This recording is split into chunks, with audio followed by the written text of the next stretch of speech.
Bonjour à chacun, à chacune. On a encore une opportunité de se rassembler. On va en profiter.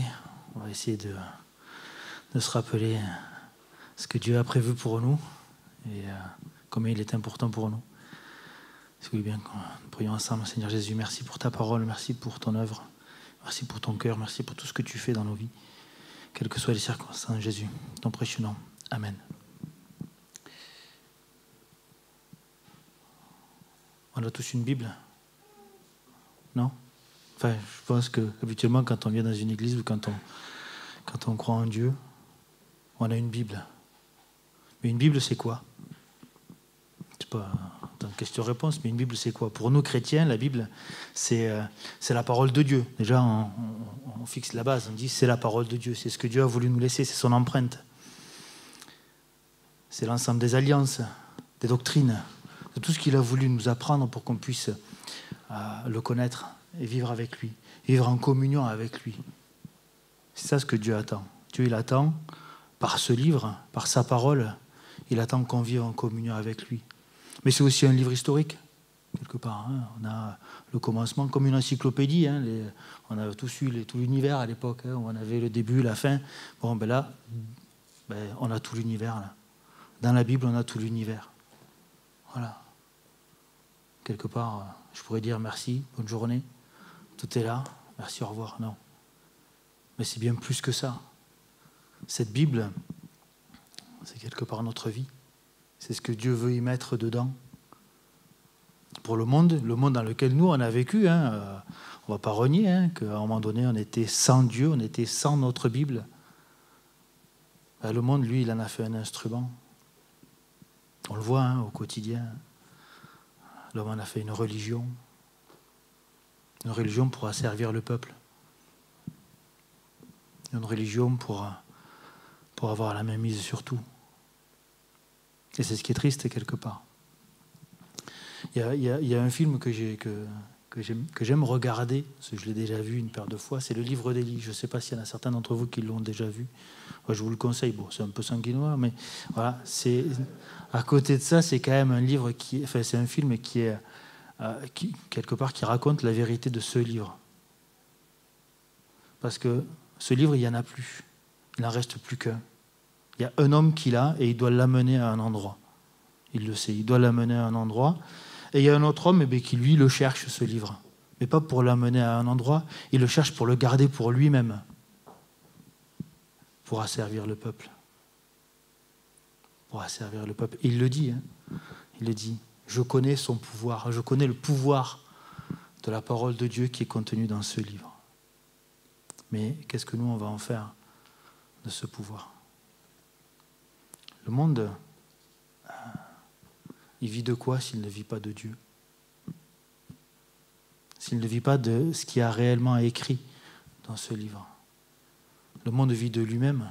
Alors, on ne va pas renier, hein, comme je disais tout à l'heure, hein, on y a tous vécu, hein, on a tous fait un pas hein, de travers à un moment donné, mais à un moment donné, on a été rattrapé quelque part par nous-mêmes, rattrapé par Dieu, qui nous dit hop, hop, hop, arrête-toi, regarde-moi, je suis là, prends ma parole, étudie.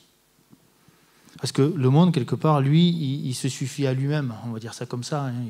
Il veut s'assurer lui-même ses propres pas, s'assurer lui-même sa propre marche, hein. Produire tout seul, décider de chaque chose. J'ai décidé, mais est-ce que ce que moi j'ai décidé est bon pour vous? On ne sait pas. Est-ce que ce gars-là, dans le livre d'Élie, ce qu'il avait décidé en utilisant ce livre, est-ce que c'était bon pour les gens qui voulaient diriger? Ben non. Non. Mais si on n'a pas cette parole dans nos cœurs, on ne peut pas avancer, on n'a pas d'assurance. La seule assurance, elle est dans notre livre. Le monde, lui, il marche par bon, on verra bien. J'aime bien cette expression. On verra bien. Ouais. Ou qui vivra verra. Hein, à chaque jour suffit sa peine. On a ce genre d'expression. C'est sympa, cette expression. On verra bien. Mais si on ne voit pas bien, c'est quoi? C'est la mort assurée, malheureusement. Hein. C'est triste, hein, pour les gens qui nous entourent. Psaume 121. Psaume 121. Le psaume du voyageur, comme il est appelé.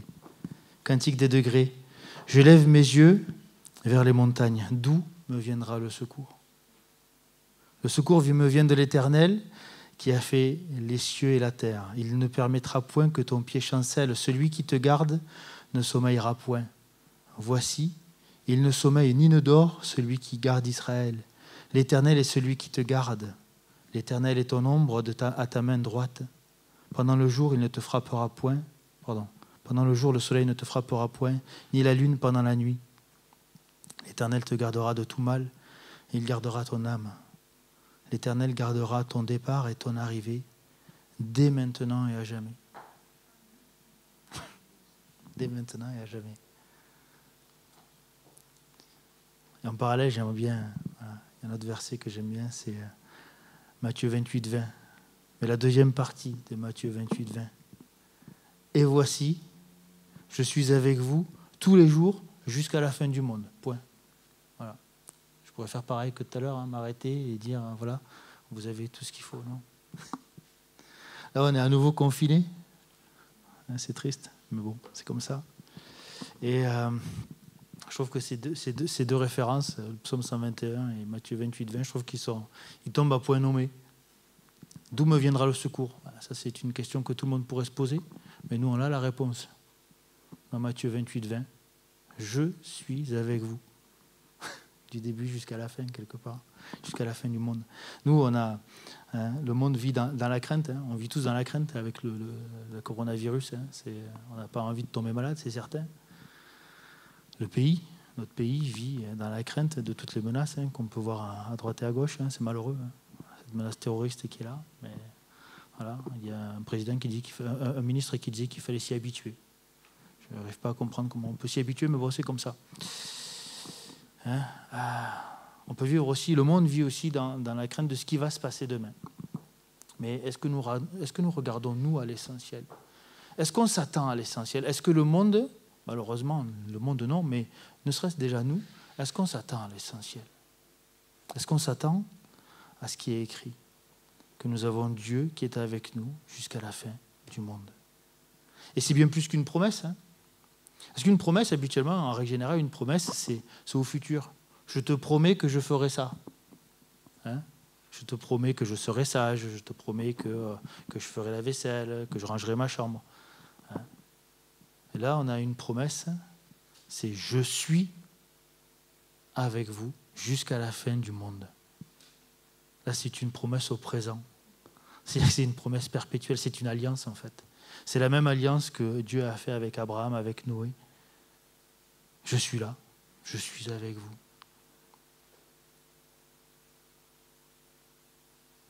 On a juste à s'en souvenir que cette promesse, il est là. C'est pas il sera là le jour où j'en aurai besoin, non, c'est même quand j'en ai pas besoin, il est là. C'est ça qui est terrible. C'est-à-dire que même si je le regarde pas, il est là. Pourquoi est-ce que je me prive quelque part de le regarder? Pourquoi est-ce que le monde, c'est ça, c'est ce qui est triste. Pourquoi est-ce que le monde se prive de regarder Dieu? Parce qu'il est là. Je comprends pas. Dieu nous connaît. Dieu connaît notre vulnérabilité. Jonathan nous en a parlé jeudi. Cette vulnérabilité. Il connaît nos doutes, nos craintes. Mais parce qu'il nous connaît, il veille sur nous. Il veille sur nous, mais pas n'importe comment. C'est pas n'importe qui veille sur nous. Dans le psaume 121, c'est l'Éternel qui veille sur nous. Yahvé, celui qui est le seul vrai Dieu. C'est pas Polo du coin, non. C'est le seul vrai Dieu. Yahvé. Et comme l'auteur, quelque part, sait, l'auteur c'est Dieu, bien évidemment, comme il sait qu'on va douter quand même de cette assurance que nous avons, ce seul vrai Dieu, c'est 5 fois, dans 8 versets, 5 fois, il nous rappelle l'Éternel. 5 fois, il nous dit l'Éternel, le seul vrai Dieu. L'Éternel ceci, l'Éternel cela. Et encore plus, au verset 2, il nous dit, pour vraiment asseoir cette assurance, c'est l'Éternel, le seul vrai Dieu, qui a créé la terre et les cieux.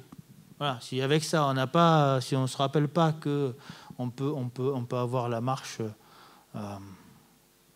assurée, je vois pas ce qu'on peut. Enfin, je comprends plus après. Mais bon. Le psaume 121, c'est communément appelé le psaume du voyageur. Hein. Et nous, comme le voyageur qui marche dans le monde, nous vivons dans ce monde. Nous vivons dans l'inconnu du lendemain, et nous pouvons aussi vivre dans cette crainte. Mais comme le voyageur, nous avons l'assurance que c'est l'Éternel, celui qui est avec nous. Nous avons l'assurance que l'Éternel, celui qui est, protège nos pas. Nous avons l'assurance que l'Éternel, celui qui est, ne sommeille pas. Et que celui qui est nous garde. Celui qui est nous garde. Mais il nous garde au départ et à l'arrivée. Au départ parce que c'est lui qui nous a créé le premier, fait qu'il nous a connus le premier, et à l'arrivée parce qu'il nous a prédestinés. Il sait toutes choses. Il sait toutes choses. Garder, en hébreu, c'est... alors, excusez-moi pour mon hébreu, hein, je ne fais pas hébreu tous les jours, mais c'est shaumar. Shaumar. Hein, excuse-moi, Séverine, si tu m'entends. Et ça signifie pas juste faire attention, c'est pas ça. Habituellement, nous garder, quand on dit tiens, tu peux me garder ça, on le prend, on le pose, et puis voilà, c'est à côté. Non, en hébreu, garder, ça veut dire avoir la charge d'eux. Avoir la charge d'eux. C'est pas rien quand même. Avoir la charge d'eux, ça va au-delà de surveiller. C'est s'en occuper. C'est pourvoir, c'est prévoir, c'est édifier, c'est éduquer, c'est corriger, c'est élever, c'est accompagner. C'est prendre la main. C'est tout ça. C'est tout ça. Avoir la garde de Dieu. Et celui qui nous garde, c'est celui qui a tout créé. Est-ce qu'avec ça, je ne peux pas avoir juste un pas super assuré? Est-ce qu'avec ça, je ne peux pas avoir un pas vraiment... il peut m'arriver quelque part quoi que ce soit. C'est triste des fois, hein, ce qui peut nous arriver. Mais on a une joie, on a une assurance, on a une espérance que celui qui nous garde a tout créé, il a tout prévu. Des fois, on ne comprend pas, mais il a tout prévu. Il a tout prévu. C'est une des plus belles promesses qu'on peut avoir. J'ai tout prévu pour toi. J'ai assuré ton pas. Et ça, c'est dans notre livre. Le seul vrai Dieu, celui qui est. Sa parole, elle est dans notre livre. Gardons ce livre près de nous. Souvenons-nous de ce qui est écrit dans cette parole. Dans la parole de Dieu, chaque mot est important. Chaque mot est important parce que Dieu veille sur nous, Dieu nous garde, parce qu'il nous aime, parce qu'il nous a créé le premier. Il nous a connus le premier, il nous a prédestinés. Il sait de quoi nous avons besoin et il sait que nous avons besoin de sa parole, de nous rappeler qu'il est l'Éternel, le seul vrai Dieu, celui qui est. Amen.